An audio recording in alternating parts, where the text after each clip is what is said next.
नमस्कार दोस्तों, मेरे चैनल में आपका स्वागत है। आज हम एक ऐसे रहस्यमय कहानी के बारे में बात करेंगे जो सदियों से लोगों को सोचने पर मजबूर कर रही है।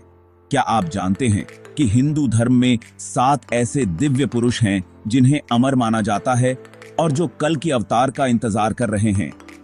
यह रहस्यमय कहानी सिर्फ एक मान्यता नहीं है, बल्कि सनातन धर्म के गहरे दर्शन का एक हिस्सा है। ये 7 महापुरुष अपने अपने समय में धर्म और न्याय के रक्षक रहे हैं और मान्यता है कि कलयुग के अंत में जब बुराई बहुत ज्यादा बढ़ जाएगी, तब भगवान विष्णु कल की अवतार लेंगे और अच्छाई की स्थापना करेंगे। और इन 7 अमर पुरुषों का क्या होगा? क्या ये महापुरुष कल के अवतार का साथ देंगे? आइए इस अद्भुत कहानी को समझते हैं। सबसे पहले मिलते हैं अश्वत्थामा से। महाभारत के युद्ध के एक योद्धा, गुरु द्रोणाचार्य के पुत्र अश्वत्थामा के पास शक्ति और ज्ञान दोनों ही थे। लेकिन युद्ध में अपने पिता की मृत्यु का बदला लेने के लिए अश्वत्थामा ने एक ऐसी गलती कर दी जिसकी सजा उन्हें हमेशा के लिए जीने के रूप में मिली। गुस्से में आकर उन्होंने ब्रह्मास्त्र का प्रयोग किया, एक ऐसा दिव्य अस्त्र जिसकी शक्ति बहुत ज्यादा थी। इस गलती के लिए भगवान कृष्ण ने अश्वत्थामा को श्राप दिया कि वह हमेशा जीवित रहेंगे, लेकिन यह अमरता उनके लिए एक सजा होगी। अश्वत्थामा हमेशा के लिए इस धरती पर भटकने को मजबूर हैं, अपने पापों की माफी मांगते हुए। उनके जख्म कभी नहीं भरते, उनका दर्द कभी कम नहीं होता।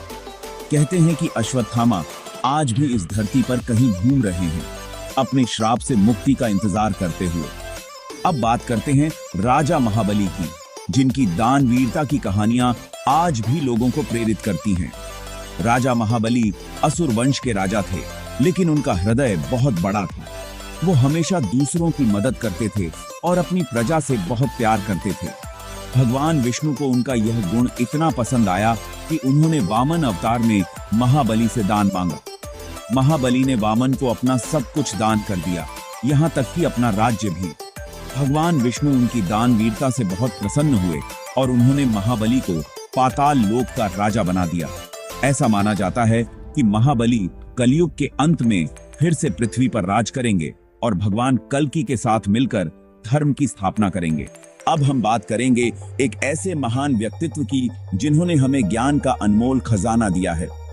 जी हाँ, मैं बात कर रहा हूँ महर्षि वेदव्यास की। वेदव्यास को भारतीय संस्कृति में बहुत सम्मान की नजर से देखा जाता है। उन्होंने महाभारत जैसे महान ग्रंथ की रचना की।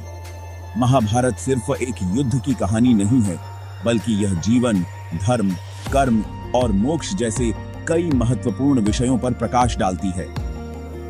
वेदव्यास ने चारों वेदों को व्यवस्थित किया और 18 पुराणों की रचना की, जो हमें हमारे इतिहास, संस्कृति और धर्म के बारे में बताते हैं। वेदव्यास को चिरंजीवी माना जाता है। ऐसा माना जाता है कि वह आज भी इस धरती पर हैं और ज्ञान का प्रकाश फैला रहे हैं।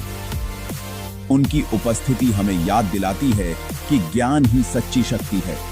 अब बात करते हैं भगवान राम के परम भक्त पवन पुत्र हनुमान की। हनुमान जी को भक्ति, शक्ति और सेवा का प्रतीक माना जाता है। उनकी ताकत और बहादुरी के किस्से तो आपने सुने ही होंगे, लेकिन हनुमान जी सिर्फ ताकतवर ही नहीं थे, बल्कि भगवान राम के प्रति उनकी भक्ति और समर्पण अतुलनीय था। रामायण में हनुमान जी ने बहुत महत्वपूर्ण भूमिका निभाई।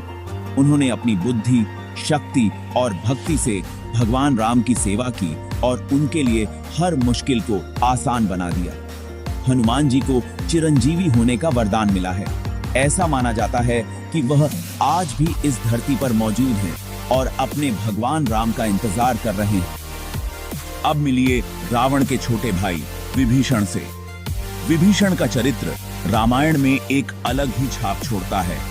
जहां रावण अहंकार और क्रोध में डूबा हुआ था, वहीं विभीषण हमेशा धर्म और न्याय के रास्ते पर चले। विभीषण जानते थे कि रावण ने माता सीता का हरण करके बहुत गलत काम किया है, इसलिए उन्होंने अपने भाई का साथ छोड़ दिया और भगवान राम का साथ दिया। विभीषण ने भगवान राम को रावण की सेना और उसके रहस्यों के बारे में बताया, जिससे राम को युद्ध जीतने में मदद मिली। विभीषण का यह कदम हमें यह सिखाता है कि हमें हमेशा सही का साथ देना चाहिए, चाहे इसके लिए हमें कितनी ही बड़ी कुर्बानी क्यों न देनी पड़े। भगवान राम ने भी विभीषण के धर्म और न्याय के प्रति समर्पण को देखा और उन्हें लंका का राजा बनाया। विभीषण को भी चिरंजीवी होने का वरदान मिला है और ऐसा माना जाता है कि वह कलयुग के अंत में भगवान कल्कि के साथ मिलकर धर्म की स्थापना करेंगे। अब हम बात करेंगे एक ऐसे महान गुरु की जिन्होंने अपने ज्ञान और शौर्य से दुनिया को हैरान कर दिया। मैं बात कर रहा हूं द्रोणाचार्य के मामा और कौरवों और पांडवों के गुरु कृपाचार्य की। कृपाचार्य महर्षि गौतम और उनकी पत्नी अहल्या के पुत्र थे। उनका जन्म ही एक चमत्कार था। कृपाचार्य को शस्त्र और शास्त्र दोनों का ही ज्ञान था। उन्होंने कौरवों और पांडवों को न केवल युद्ध कला में निपुण बनाया, बल्कि उन्हें धर्म और न्याय का पाठ भी पढ़ाया। महाभारत के युद्ध में कृपाचार्य ने कौरवों का साथ दिया क्योंकि वह उनके राजगुरु थे। लेकिन युद्ध के बाद जब उन्होंने युद्ध का भयानक रूप देखा तो उन्हें बहुत दुहक हुआ। ऐसा माना जाता है कि कृपाचार्य चिरंजीवी हैं और वह आज भी इस धरती पर तपस्या कर रहे हैं। वह भगवान कल्कि के आने का इंतजार कर रहे हैं और कलयुग के अंत में उनके साथ मिलकर धर्म की स्थापना करेंगे। अंत में मिलिए भगवान विष्णु के छठे अवतार परशुराम से। परशुराम को भगवान विष्णु के सबसे क्रोधी अवतारों में से एक माना जाता है। परशुराम को अपने गुरु भगवान शिव से फरसा मिला था, जिससे उन्होंने पृथ्वी को 21 बार बुरे राजाओं से मुक्त कराया था।